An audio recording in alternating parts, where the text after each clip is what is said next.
নমস্কার বন্ধুরা, নতুন দিগন্ত থেকে সব বন্ধুদের স্বাগত জানাই।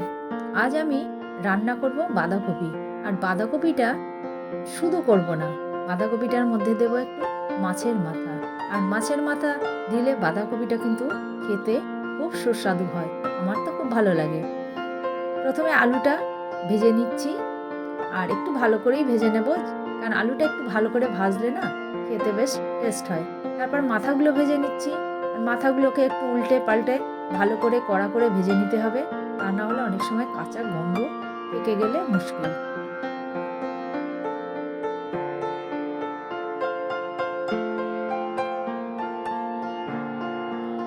এটা রুই মাছের মাথা, আর মাথাটা প্রায় ভাজা হয়ে গেছে, লাল হয়ে গেছে। এবার মাথাটাকে তুলে নিচ্ছি।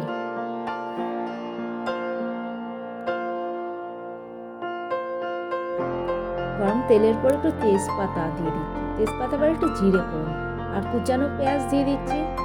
কারণ যেহেতু মাছের মাথা তাই একটু পেঁয়াজ দিয়েছি, টমেটো দিয়ে দিচ্ছি একটু। আর মশলা রেডি করেছি, এর মধ্যে মশলার মধ্যে জিরে, ধনে, আদা, কাঁচা লঙ্কা, শুকনো লঙ্কা এগুলো দিয়ে মশলাটা কষে নেব।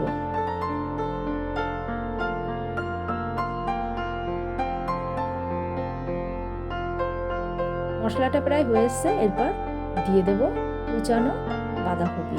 আর বাঁধাকপিটা আমি এর আগেই কুচিয়ে রেখেছি, আর আজকে এটাকে সিদ্ধ করিনি।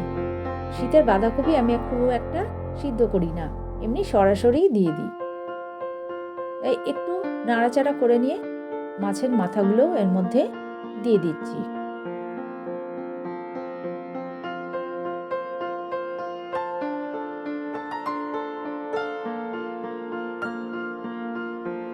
বাঁধাকপিটাকে একটু কষিয়ে নিয়ে পরিমাণ মতো জল দিয়ে দিচ্ছি।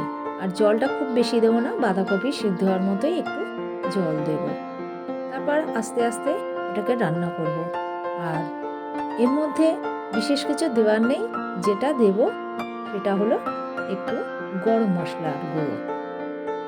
গরম মশলার গুঁড়ো একটু দিয়ে বেশ কিছুক্ষণ আস্তে আস্তে রান্না করলে আমার বাঁধাকপি হয়ে যাবে। বাঁধাকপি প্রায় হয়ে গেছে, এবার খেলেই হলো। রান্নাটা কেমন হলো বন্ধুরা জানাবেন। আমি কিন্তু এইভাবে রান্না করে বাঁধাকপিটা খেতে কিন্তু খুব ভালো হয়।